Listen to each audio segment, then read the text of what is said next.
नमस्कार दोस्तों, ऑब्जेक्टिव मित्रा के टॉप 20 क्वेश्चन के सीरीज में आप सभी का स्वागत करता हूं। और आज के सेशन को शुरू करने से पहले मैं आपसे कहना चाहूंगा कि यदि ये सेशन 20 क्वेश्चंस का आपको पसंद आ रहा है तो वीडियो को लाइक कर दें और दोस्तों के साथ शेयर भी कर लें और चैनल को सब्सक्राइब करके बेल आइकन को भी दबा दें ताकि आने वाले हर एक वीडियो का नोटिफिकेशन आपको मिलता रहे। दोस्तों मैं बता दूं कि आप यदि एसएससी, रेलवे, बैंक या फिर अन्य कोई भी कंपटीशन एग्जाम का तैयारी कर रहे हैं तो उसके लिए आपका ये चैनल बहुत ही कारगर सिद्ध होने वाला है, क्योंकि प्रत्येक दिन टॉप 20 क्वेश्चंस को लेकर के आपके बीच आते रहते हैं और यहां से आपका रिवीजन बहुत ही बेस्ट तरीके से कम समय में हो जाने वाला है। तो दोस्तों आज हम शुरू करने जा रहे हैं सेट नंबर 5 और आपके बीच यहां से क्वेश्चन है। पहला क्वेश्चन आपसे पूछ रहा है दोस्तों कि संभाजी के बाद मराठा शासन का निम्नलिखित में किसने सरल और कारगर बनाया। मराठा शासक के बारे में बोल रहा है दोस्तों,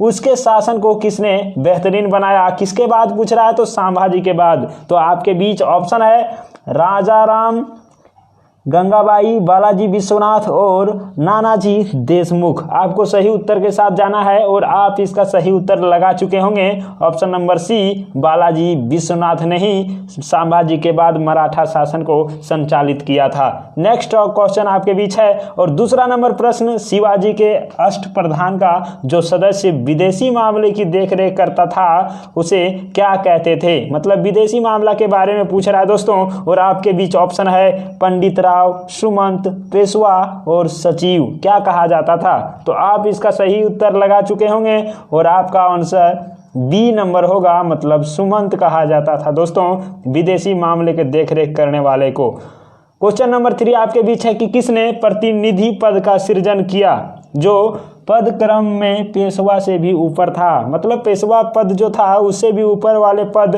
जिसका नाम था प्रतिनिधि पद।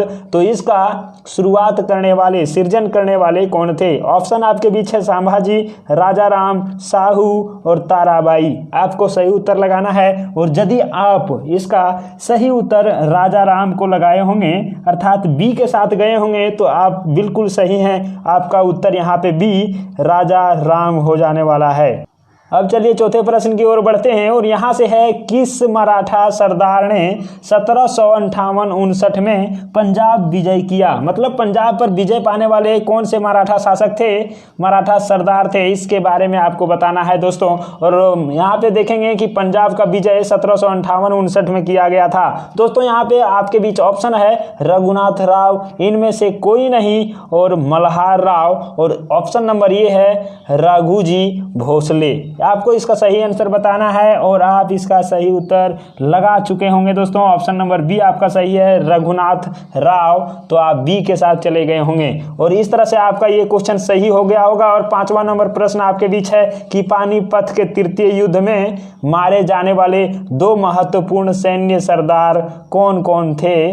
2 महत्वपूर्ण सैन्य सरदार के बारे में पूछा है दोस्तों। किस युद्ध में, तो पानीपत के तृतीय युद्ध में। आपको कमेंट बॉक्स में बताना है कि पानीपत का तृतीय युद्ध कब हुआ था। और आपके बीच यहाँ क्वेश्चन है कि 2 सरदार मारे गए थे वो कौन कौन थे। ऑप्शन है आपके बीच विश्वास राव एवं सदाशिव राव भाऊ, और दूसरा है विश्वास राव एवं मल्हार राव होलकर, और तीसरा ऑप्शन आपके बीच है सदाशिव राव भाऊ एवं मल्हार राव होलकर, और चौथा आपके बीच है इनमें से कोई नहीं। आपको सही उत्तर के साथ जाना है दोस्तों और इसका आप सही उत्तर लगा चुके होंगे। 2 जो थे वो ऑप्शन नंबर आपका ए सही उत्तर होगा इसका, विश्वास राव एवं सदाशिव राव भाऊ। ये दोनों सरदार पानीपत के तृतीय युद्ध में मारे गए थे। चलते हैं अगले प्रश्न की ओर। 6ठा नंबर प्रश्न आपके बीच है कि बैंकिंग लोकपाल क्या करते हैं।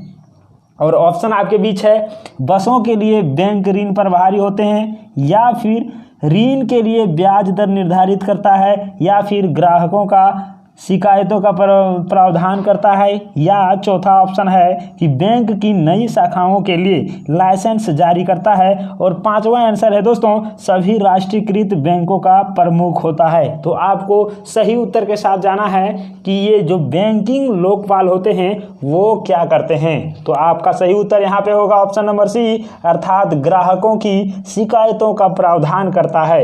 ये क्वेश्चन दोस्तों बैंक में कई बार पूछा गया है, तो आप इसका भी सही उत्तर लगा चुके होंगे। तो चलिए दोस्तों अब हम चलते हैं क्वेश्चन नंबर 7 की ओर, और क्वेश्चन नंबर 7 है कि निम्नलिखित में से किस कार्ड से बैंक को उच्च ऋण जोखिम है। अर्थात दोस्तों किस कार्ड से बैंक से हम अधिक ऋण ले सकते हैं, इसके बारे में पूछ रहा है। और ऑप्शन आपके बीच है, पहला डेबिट कार्ड, दूसरा क्रेडिट कार्ड, तीसरा एटीएम कार्ड, और चौथा उपरोक्त सभी, और पांचवा ऑप्शन भी दे दिया है इनमें, और इनमें से कोई नहीं है पांचवा।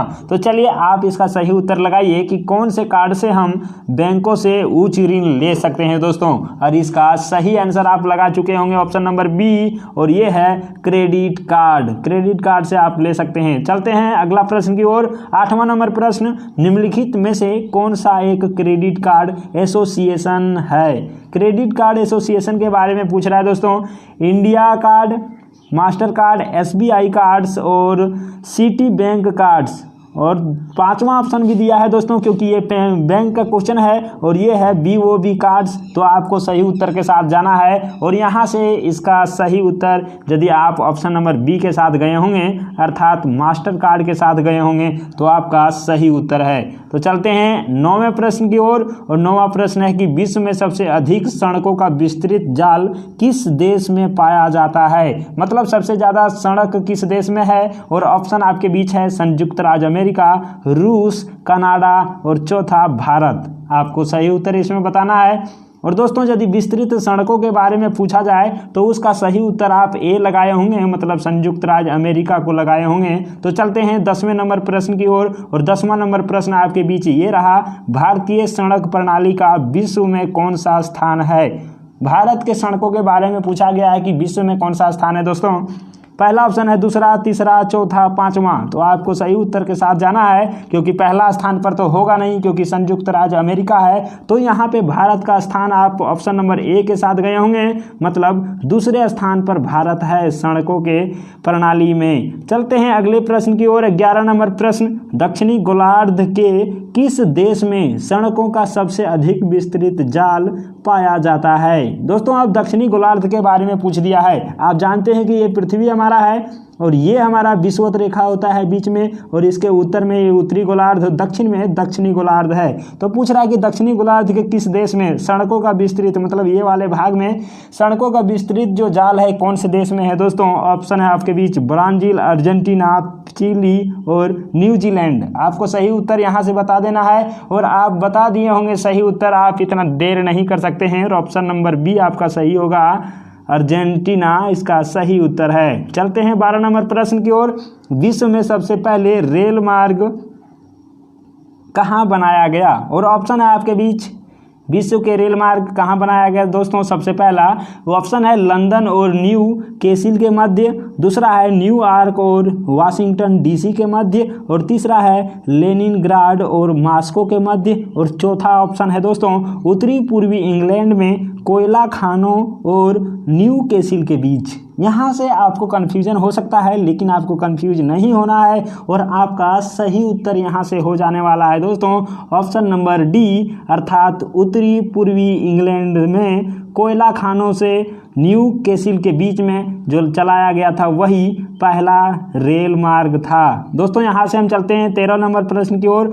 एशिया के किस देश में सर्वाधिक लंबी रेल मार्ग है। एशिया के देश के बारे में पूछ रहा है कि सर्वाधिक रेल मार्ग वाले कौन से देश हैं। ऑप्शन है आपके बीच चीन, रूस, जापान और भारत। आप सही उत्तर यहाँ से लगाएंगे। आपको पता है दोस्तों कि हमारा भारत ही ऐसा देश है एशिया का जहाँ पे सर्वाधिक लंबी रेल मार्ग है। तो ऑप्शन नंबर डी आपका सही है, और वो है भारत। चलते हैं अगले प्रश्न की ओर। 40 नंबर प्रश्न आपके बीच है, संसार में रेलों का सबसे बड़ा जाल वाला देश। मतलब संसार के बारे में पूछ रहा है दोस्तों। अभी पूछा था एशिया का, अब पूछ रहा है संसार में रेलों का सबसे बड़ा जाल किस में है, कौन से देश में है। तो रूस, यूएसए, चीन और भारत। यहाँ से आप सही उत्तर के साथ जाएंगे, और आपका सही उत्तर यहाँ पे ऑप्शन नंबर बी हो जाने वाला है, मतलब USA। चलते हैं अगले प्रश्न की ओर। न्यूट्रॉन का पता लगाने वाले वैज्ञानिक का नाम, मतलब दोस्तों न्यूट्रॉन का खोज किसने किया था, उसका पता किसने लगाया था, ये आपको बताना है। हम इसमें आपको एक ट्रिक भी बताने वाले हैं। तो चलिए, इसका ऑप्शन है चैडविक, बोहर, फर्मी और रदरफोर्ड। यहाँ से आपका सही उत्तर हो जाने वाला है, क्या चीज़ हो जाएगा दोस्तों, ये होगा चैडविक, ऑप्शन नंबर ए। कैसे हम बोले थे ट्रिक बताएंगे दोस्तों, देखिए एक ट्रिक आप याद रखेंगे, ईंट पर नाच, और इसी से यहाँ पे बहुत सारा चीज़ क्लियर हो जाने वाला है। देखिए इलेक्ट्रॉन के बारे में पूछेगा तो टी से थॉमसन हो जाता है, पर से देखिए प्रोटॉन पूछेगा तो र से रदरफोर्ड हो जाता है, और न से देखिए न्यूट्रॉन, और यहाँ से च से चैडविक हो जाता है। तो न्यूट्रॉन के बारे में पूछेगा दोस्तों तो चैडविक ने किया था, और इलेक्ट्रॉन के बारे में पूछेगा तो जे थॉमसन ने किया था, और प्रोटॉन के बारे में पूछेगा तो रदरफोर्ड ने किया था। तो यहाँ से आपका ये चीज़ क्लियर हो गया, और 15 नंबर का ऑप्शन नंबर ए चैडविक सही आंसर है। चलते हैं 16 नंबर की ओर। निम्नलिखित में से किस परमाणु के नाभिक में न्यूट्रॉन नहीं होते हैं। परमाणु के नाभिक के बारे में बोला है दोस्तों, और न्यूट्रॉन नहीं होते हैं, तो आपको इसका सही आंसर बताना है। ऑप्शन नंबर ए है लिथियम, हाइड्रोजन, टाइटेनियम, हीलियम, और इसका सही उत्तर आप लगा चुके होंगे, और इसका सही उत्तर ऑप्शन नंबर बी है, हाइड्रोजन का नाभिक में न्यूट्रॉन नहीं होते हैं। चलते हैं 17 नंबर प्रश्न की ओर। इलेक्ट्रॉन के तरंग प्रकृति की खोज सर्वप्रथम किसने किया था। चलिए आपको इसका सही उत्तर लगाना है दोस्तों, और ये थॉमसन, डी ब्रोगली, रदरफोर्ड और बोहर, किसने किया था इलेक्ट्रॉन की तरंग प्रकृति की खोज। ठीक है, तो इसका सही उत्तर आप चले गए होंगे, और इसका है सही उत्तर de Broglie, option number B. तो आप सही उत्तर किए होंगे दोस्तों, और इस प्रकार से आपका 17 नंबर भी सही। और 18 नंबर की ओर बढ़ते हैं। 18 नंबर में है तत्व के सबसे छोटे भाग को क्या कहा जाता है, और ऑप्शन आपके बीच में है परमाणु, इलेक्ट्रॉन, और उसके बाद से यहाँ बात करते हैं दोस्तों, ऑप्शन नंबर सी है न्यूट्रॉन और प्रोटॉन। तो आपको यहाँ से बताना है इसका सही उत्तर, और आप इसका सही उत्तर लगाए होंगे कि तत्व के सबसे छोटे भाग को परमाणु कहा जाता है। ऑप्शन नंबर ए के साथ गए होंगे, तो ये आपका सही उत्तर है। चलते हैं 19 नंबर की ओर। 19 नंबर क्वेश्चन आपसे पूछ रहा है कि डाल्टन के परमाणु सिद्धांत के अनुसार कौन सा सबसे छोटा कण स्वतंत्र रूप से रह सकता है। चलते हैं इसका भी एक्सप्लेनेशन की ओर, और ऑप्शन यहाँ पे है दोस्तों अणु, परमाणु, घनायन और ऋणायन। यहाँ से आप इसका सही उत्तर लगाइए कि डाल्टन के जो है परमाणु सिद्धांत, उसी के अनुसार सबसे छोटा कण स्वतंत्र रूप से रह सकता है, वो कौन सा है। तो परमाणु यहाँ पे हम देखेंगे, इसका सही उत्तर होगा option number B.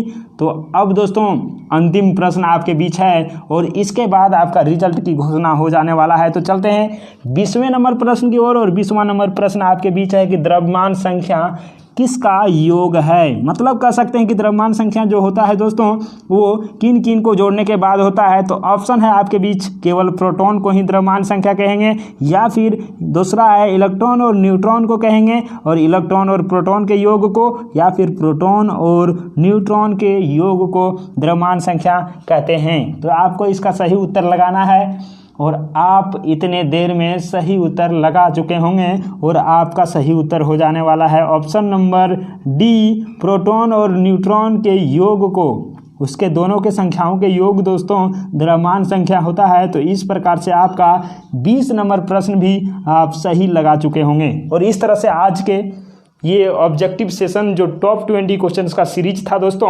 Set number 5 का समाप्त हो जाता है। लेकिन आपसे मैं पूछना चाहूँगा कि आप इन 20 प्रश्नों में से कितने प्रश्नों का उत्तर दिया है। हमें उम्मीद है कि आप 20 में से 20 प्रश्न का उत्तर सही लगा चुके होंगे दोस्तों, और यदि सही लगा चुके हैं तो आपको मिलता है एक्सेलेंट, और यदि इससे कम है तो आपको थोड़ी सी और मेहनत करने की ज़रूरत है। आप बने रहिए हमारे साथ, क्योंकि हम भी आपको बनाना चाहते हैं सुपरस्टार। तो चलते हैं दोस्तों।